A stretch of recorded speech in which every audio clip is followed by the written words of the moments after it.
Welcome back. As many countries try to lessen their dependency on fossil fuels, there's now a drive to seek alternative sources. The most popular alternative is biofuels, where Brazil has taken the lead. Squeezing ethanol from sugarcane, they export billions of litres to the energy-hungry United States each year. Malaysia is also capitalising on the growing demand in converting palm oil to biodiesel. You've got wind power, that's becoming popular too. Germany, the US, India have all made large investments in wind turbines. And with bountiful sunshine, Spain is home to Europe's first commercially operated solar power plant. But even as the search continues for different types of fuel, oil remains the primary source of energy. Still with us, our guests in London is Mongoose Anema, in Oxford, Christopher Walton, and in Washington, D.C., Daniel Weiss. Christopher Walton, I'd like to bring you in at this stage because this is your expert area, I would say, the area of alternative fuels. As a general rule, do you believe enough is being done worldwide, you can probably talk about Britain specifically, but worldwide as well, to alleviate some of the world's dependency on oil? No, I really don't. Not anywhere in the world, and certainly not in Britain. People just haven't grasped what's going on, I think, or they've got their head in the sands or whatever. I've driven here today from Somerset to the studio in Oxford in a vehicle running on the most environmentally friendly fuel in the world, and we were hoping that some of the dollars from the Middle East would have gone into funding the work to take that technology worldwide, and it's very sad that it's not. And there's no question about it. We are dependent on oil, and the steps aren't being made to do otherwise. When this first came about, companies were really talking about all sorts of renewable things. We had BP becoming beyond petroleum, and Shell Renewables and Esso were doing wonderful things with gas vehicles, but they all seem to have dried up, or the whole momentum seems to have gone out of it, and they're reverting back to their core business, which is selling oil out of the ground, and I think is extremely sad and very bad for the planet. But if we go back to the start of your answer, you said that people weren't aware enough. Yeah, they perhaps even still had their head in the sand. How can that be in 2008 when there seems to be so much talk in the media about oil dependency and about new energy sources? Well, that's the real problem, isn't it? There's all sorts of things governments could do, and the disappointing thing is that they're not. Some governments are doing more than others, but certainly I speak from the UK government's point of view, but not for the UK government, that they're just not doing enough at all.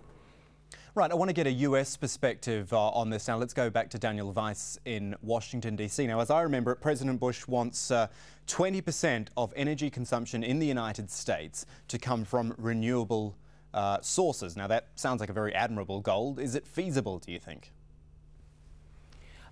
Meeting that goal won't be feasible as long as George Bush is president, because he has stood in the way of shifting investments from oil production and putting it into clean, renewable energy. And so he may talk a good game, but in fact, he's really stood in the way of investing in wind, solar, and new, clean, sustainable biofuels. He's opposed efforts to do that time and again. And the reason for that being, or as you understand it? The reason is that he is an ally of the big oil companies and doesn't want to take away their tax breaks, even though they've been rolling in profits over the last 5 years. The only way I believe we're going to ultimately reduce long-term oil prices is by reducing demand for oil rather than hoping that the supply will increase. And to reduce demand, we've got to make cars go further on a gallon of gas. We've got to develop clean new technologies for cars like plug-in hybrids, where you plug the car in at night to get electricity from hopefully renewable energy, and develop clean biofuels. And President Bush has stood in the way of all of those things. So then let's just briefly put that through the prism of this 2008 presidential election. Do you believe a change in government or in president will mean a change in this attitude? I mean, if we move to a Democratic leader, either Hillary Clinton or Barack Obama, do you believe there'd be a change? Yes, certainly Senator Obama and Senator Clinton feel strongly that we need to invest in new, clean, renewable energy technologies. Senator McCain, on the other hand, has taken the Bush line. He has opposed shifting tax breaks from big oil companies to renewable electricity, and he's voted against renewable electricity on numerous occasions as a U.S. Senator. Mongoose Anema in London. Just when we came into the second half of the show, I listed off a whole lot of different types of renewable energy.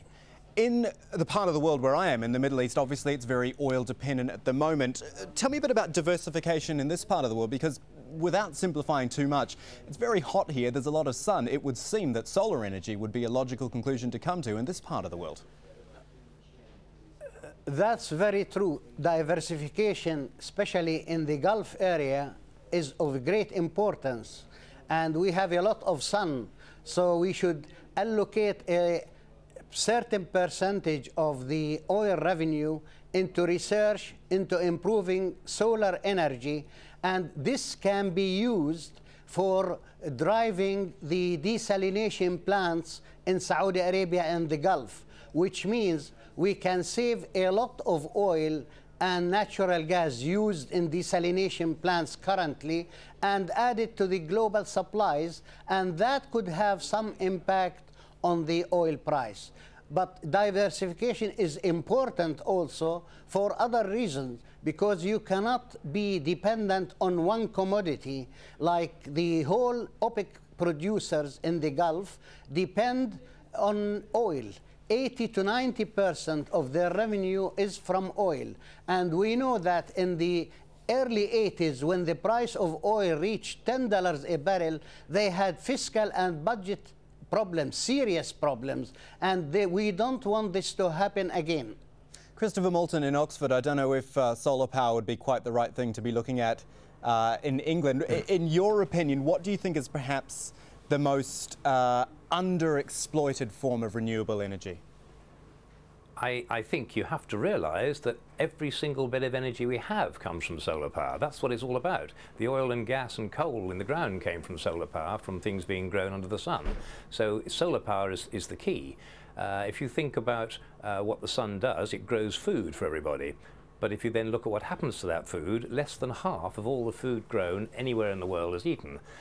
The rest of it is thrown away. So you've got more than half of that food rotting away, actually making methane gas, which is a greenhouse gas some 21 times worse than carbon dioxide as a global warming gas, and we're just wasting that as a waste, whereas it should be a resource. And that's what needs to happen. You've got more than half of all the food grown in the world is thrown away, and we should be using that for our fuel. If you take the total figure, because people eat the food and then go to the loo afterwards, if you take the total figure, it's more like 85% of all the food grown, and that is an enormous resource, but it doesn't suit the oil companies, and that's the problem. I think it was Einstein that said that we're not going to get ourselves out of the current mess using the same thinking that got us into the mess, and that's exactly the problem. There's not new thinking.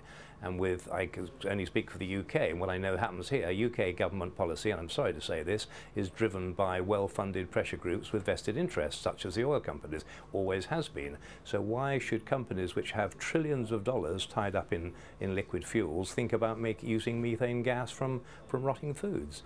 This is not going to happen, and unless the government takes the lead, I don't think it will happen. And when you talk about interest groups as well, correct me if I'm wrong, but often when I see coverage of some renewable sources in Britain, for example, the wind farms, there seems to be opposition to those as well because of things like visual pollution and things like that. Is there pressure coming from those interest groups as well?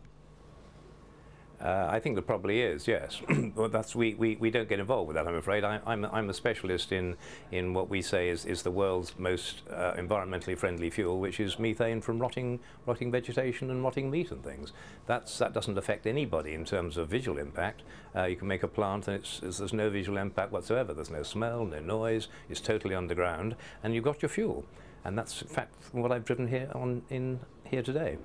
Let's get some final thoughts now. We're starting to run out of time. Daniel Weiss in Washington, D.C. From the US perspective, from your perspective there, what's the way forward? There's all this money there, clearly from the price of oil. Where's it got to be put? Well, the first thing we need to do is close big tax loopholes we have here in the United States that give taxpayer money to big oil companies. Second, we need to take that money and invest it in clean, renewable energy like solar and wind power and clean biofuels. Third, we need to give tax breaks to encourage people to buy plug-in hybrids and other low energy, low oil consuming vehicles. So I think if we take those things together, I think we can make a start. hopefully having our next president will do that. Our current president has been the biggest roadblock to the kind of energy transformation that the United States needs. That's Daniel Weiss there from the Center for American Progress in Washington, D.C. My thanks to you. Also to Mongoose Anema.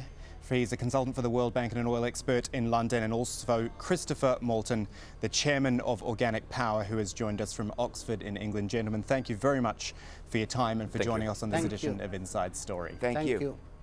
And thank you so much, our loyal viewer, for joining us on this edition of Inside Story. We welcome your comments and suggestions. As always, please email them to us at insidestory@aljazeera.net. From the whole team, goodbye for now.